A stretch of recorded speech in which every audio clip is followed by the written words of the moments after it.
Welcome back, everybody, to another episode of Caravan of Garbage, where we're wrapping up. We're wrapping it up.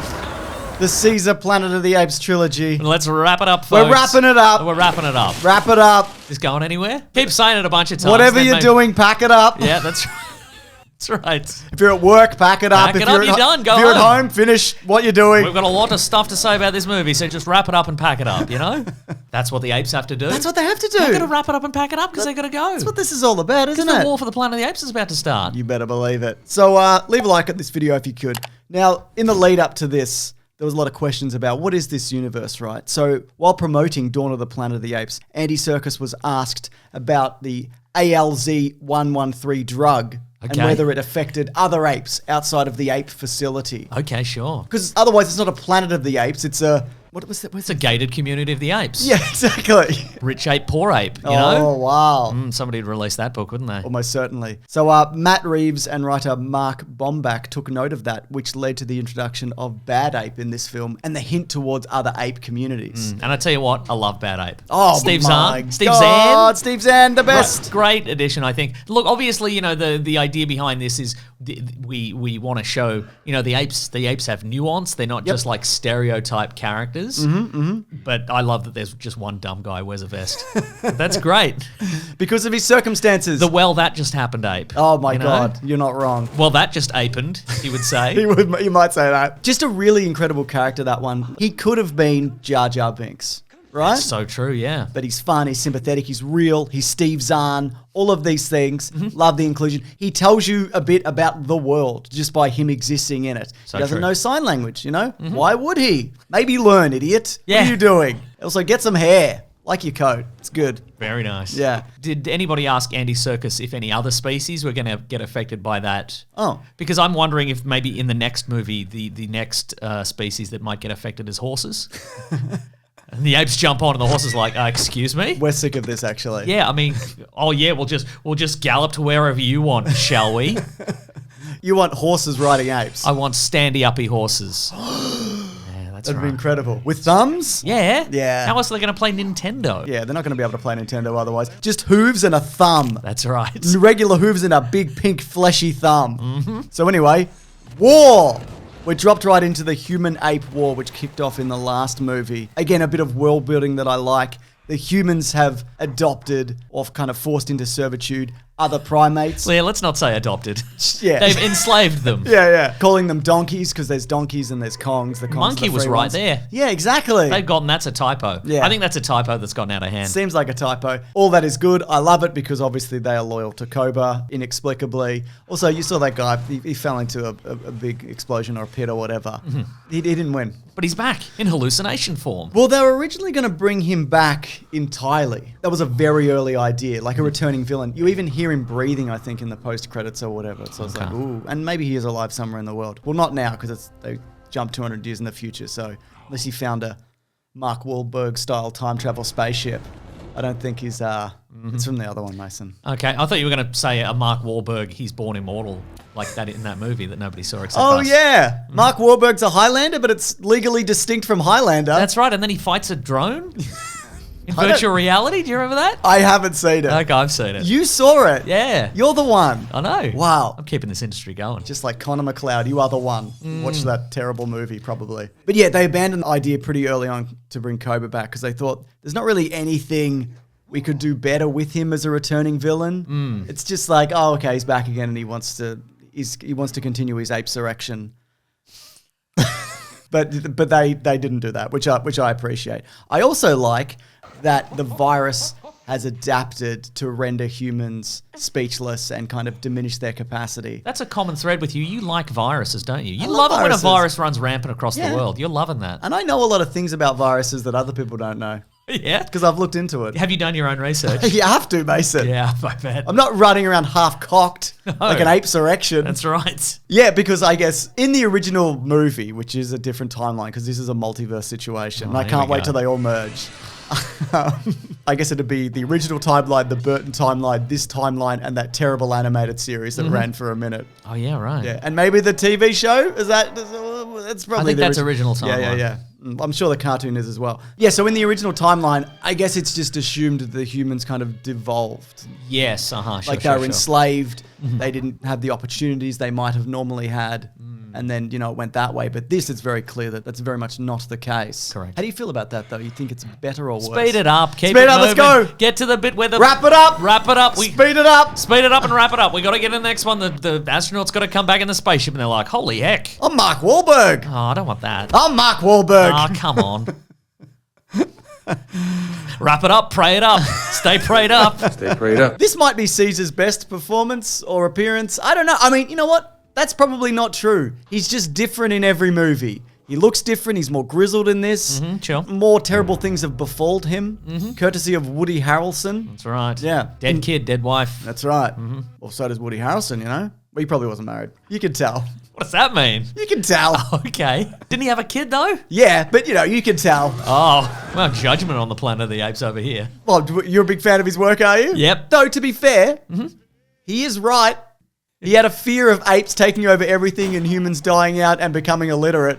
And it's literally what happens. That's true. So, you know, Woody Harrelson was right. Your local conspiracy theory guy you see in the park or whatever, talking to you about chemtrails and whatever. Yep. It's probably right. It's probably right, yeah. So the idea behind this version of Caesar was that he's basically Moses but for apes. And he becomes this mythic figure, which obviously carries on over into future movies. Bonosus. Ooh, that's good. I mean, he's not a bonobo. I know. So I'm going to scratch that. So Ben and Lawrence, if you could just write that and then just put a bigger line through it, Right. that'd be great. Thumbs down. I know what I'm beating. I want horse hoof thumbs down as well, please. That's right. So director Matt Reeves and Mark Bomback, they watched a bunch of films in the lead up to this to kind of bring inspiration for what they wanted to do with this character. This included Ben-Hur and the Ten Commandments. God. Charlton Heston, of course, as well. But yeah, just looking weathered. He's a bit more talky in this one as well, you know, which I enjoy. Special effects wise. Go on. Apparently, there are only 14 shots in this entire movie with no special effects. Makes sense. And I know of at least one. It's where you see Bad Ape kind of sneak up and he's wearing the jacket. Okay, sure. That is a guy. It could very well just be Steve Zahn because he is on set. Yeah, you know, yeah. doing the performance capture. Could be a stick. Could be a stick. That's right, with a coat. Yeah. Could be this universe's version of Dickie Knee Mason. Correct. That's Yeah. right. You knew where I was going. I with that. knew. Though there is still like a ton of practical stuff. They shoot in the elements for a lot of this. That prison encampment is a huge practical set. Like it does have like green screen extension, but yeah, all that is real. They also used a software called Totara. You might enjoy this. Okay, I'm ready. So the idea is that you map out a terrain and you pick like different soil types and rocks and whatever. And then Well, this sounds exciting, intriguing. isn't So, it? yeah, oh my God. This is like Sim Earth. it is, isn't it? It's like Roller Coaster Tycoon. Pretty much. And then you plant the trees virtually and then you set it for like 80 years in the future and the environment naturally grows and springs up. So it gives a more naturalistic, you know, virtual environment Wow. to work with. It's pretty clever, actually. Cool. I bet you can do that on your phone now, but it's got microtransactions. Absolutely, yeah. Good stuff all around. Now, a big part of this movie is Caesar's wife and his child. They've been murdered by Woody Harrelson, who was right. We figured that out, right? Even the murder part? Yeah, he was right. Okay. That's how cults start, folks. I'm just like, oh, yeah.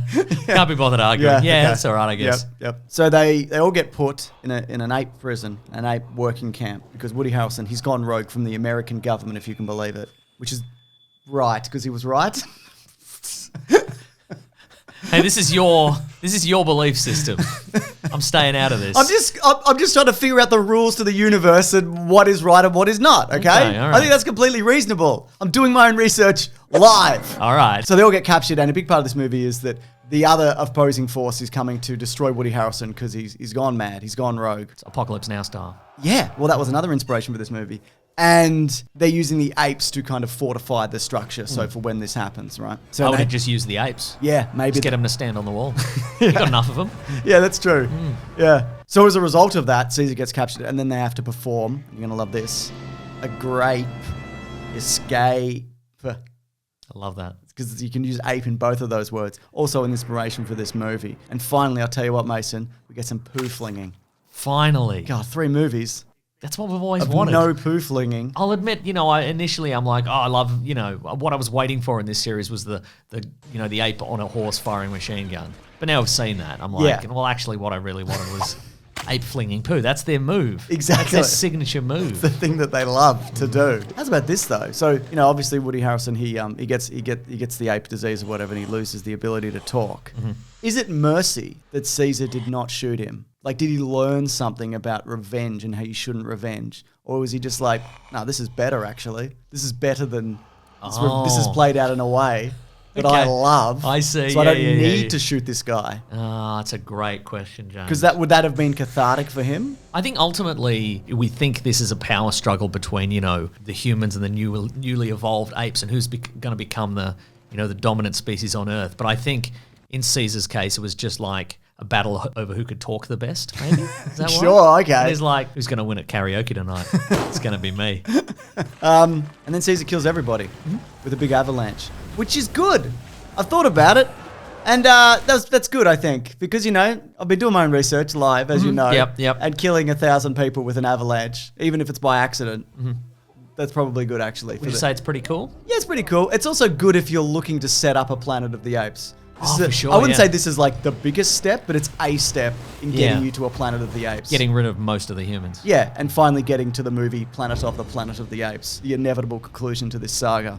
Caesar's death, though, tell you what, though, he got him there, didn't he? He got him to the new land, tree and some rocks and some sun, which is great. Yeah, just the classic desert landscape of original Planet of the Apes. That's right, mate. How'd you feel about that? Was it affecting at this point? You've been following this character.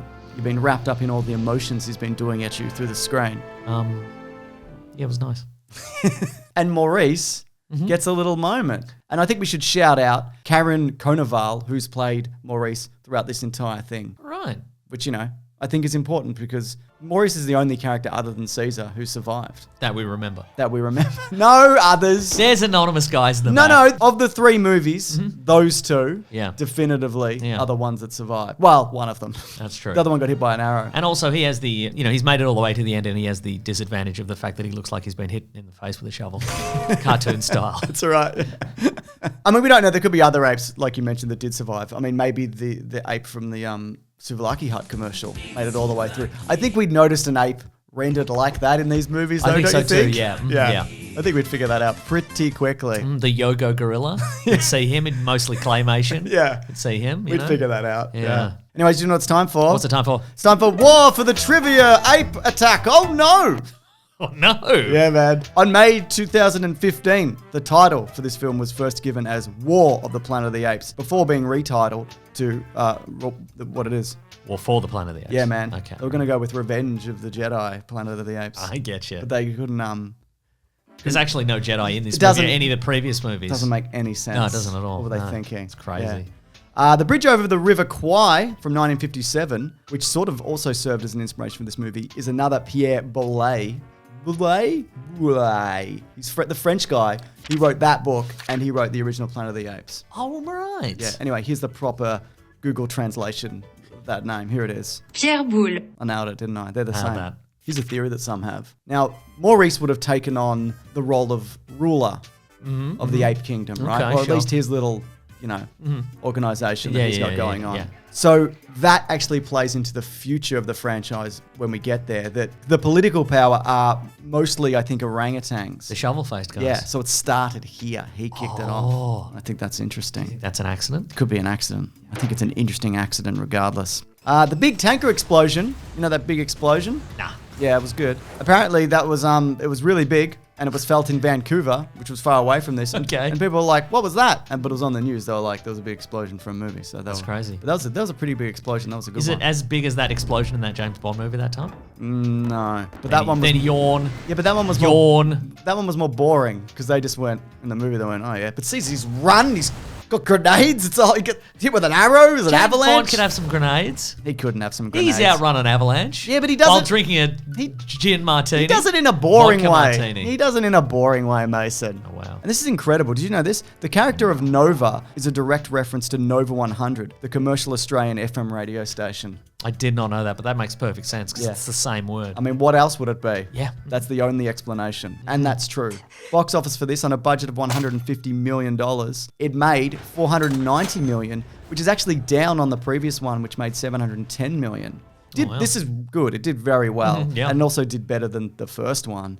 though with a bigger budget. In terms of sequels, though, this is interesting because there is a sequel, obviously, to this. But the initial idea that Matt Reeves expressed was that he wanted to make future ape films with Steve Zahn returning to play Bad Ape. Because apparently that character, the idea was to set him up for future installments. Bad Ape Goes Bananas. Oh my God. Any ideas, though, for a direct sequel to this were pretty quickly scrapped. Obviously, the franchise rested for 7 or so years. And of course, Disney purchased Fox in that time. So from now on, it's Disney's presents Planets of the Apes and so on. So, okay. You know, which is cool. Sure, in a lot of ways. It's cool, Mason. If you don't like it, you're a hater. And a whiner. I am both of those things, though. And I knew that going in. All right, look. This has been great. I love looking at these movies. What good movies. Do you know something, though? People say, why can't I see these videos early? Why don't you have a service called bigsandwich.co? Where if you go there, you pay $9 a month, you get early videos, and you get bonus movie commentaries. Maybe you did a Planet of the Apes one on the original one. You get video game Let's Plays. You get bonus podcasts. People have said to me, why don't you have that? They've asked that specific question. Yeah. With the name of the service in it. Because we do actually have a service called bigsandwich.co. That makes me think that they already know. Yeah, what are they setting us up for there? I don't like it. I don't like it either. No, but we do have that. Yeah, so all that is true. You can check that out. But you know that, obviously. Yeah. What's your game here? What is your game? Wrap it up. Yeah. Pack it up. But you know what? We're going to speed it up next week because here's a hint towards what we're doing. Also, we have a podcast called The Weekly Planet where we talk movies and comics and TV shows. That comes out every Monday. Speaking of course, we did an episode on New Planet of the Apes. Just listen to it, all right? Yeah. As mentioned, it's called The Weekly Planet. It's on Spotify, Apple. It's got its own YouTube channel, etc. All right, should we go? Let's go. Let's wrap it up. Let's wrap it up. We're wrapping it up. Grab that gem, you guys. We'll see you next week. Goodbye. Bye.